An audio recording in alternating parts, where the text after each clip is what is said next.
Baghdad, ইসলামী সভ্যতার এক মহান রাজধানী। সেখানে রাজত্ব করতেন শক্তিশালী খলিফা হারুনুর রশিদ। কিন্তু একদিন এক কবরস্থানে তিনি দেখা পেলেন এক অদ্ভুত মানুষের। মানুষ তাকে বলতো বাহলুল পাগল, সবাই তাকে নিয়ে হাসত। কিন্তু সেই মানুষই খলিফাকে এমন 3টি প্রশ্ন করলেন যার উত্তর দিতে পারলেন না দুনিয়ার সবচেয়ে শক্তিশালী শাসকও।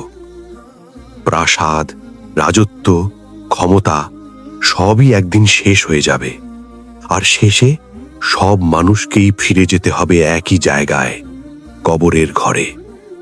এই গল্প শুধু ইতিহাস নয়, এটি এমন এক শিক্ষা যা বদলে দিতে পারে একজন মানুষের জীবন। বাহলুল ও হারুনুর রশিদের অবিশ্বাস্য সেই ঘটনা আজই শুনুন।